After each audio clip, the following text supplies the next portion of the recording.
What if your secret never destroyed you, but destroyed your child instead? This is the story of a man who stole quietly, justified it perfectly, and never got caught. But God doesn't always send the consequence to the person who deserves it. Sometimes He sends it to the person they love most. Stay until the end, because the last minute of this story will hit you somewhere very deep. Tariq was a 41-year-old warehouse supervisor in a busy city. Honest job, modest salary, a wife named Sana, and a 12-year-old son named Zayan who loved football. For most of his life, Tariq was a decent man, but decency has a breaking point when pressure is constant. One evening, Tariq discovered something at work. The company's inventory system had a blind spot.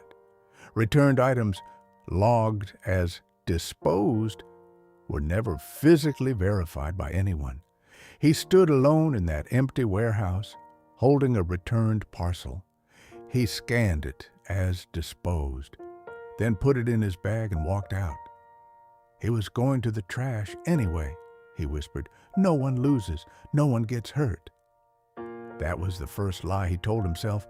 Weeks passed, then months. Small items became valuable ones. Occasional became habitual. And the money, the secret money, started feeling normal. He bought Zayan new boots, paid for a family holiday, renovated the kitchen. He told himself, I'm doing this for my family. God knows my heart. But there was a young colleague named Omar who noticed something wrong in the logs one afternoon. He came to Tariq first, out of respect. Brother Tariq, the numbers don't add up. Should I report it? Tariq smiled calmly. Already handled. Software glitch. Good eye, though. Omar nodded and walked away. That same week, Tariq quietly had him moved to a different section. He had just silenced the only honest person in the room, and he felt relief, not guilt, relief. 8 months later, Zayan started getting headaches, then dizziness. Then a morning, he couldn't walk straight. The doctor's words landed like stones in still water.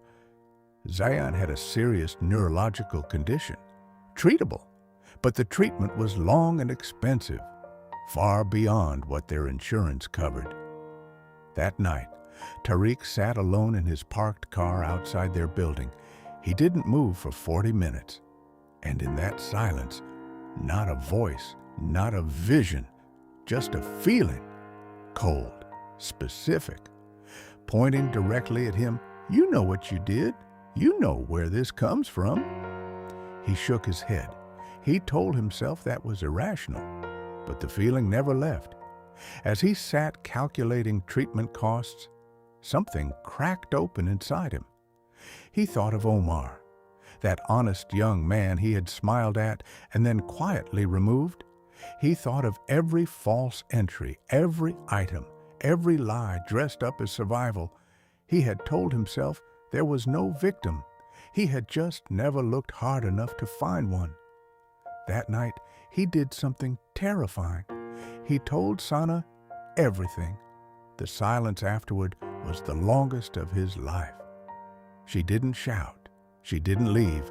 She just looked at him and said, "What are you going to do about it?" "I'm going to pay it all back," he said, "every penny." "And will you tell them who you are?" He looked at her for a long moment. "Yes, I have to." What followed was not easy. He lost his position. There were legal consequences, months of shame and difficulty. But Zayan's treatment began. Slowly, month by month, he got better.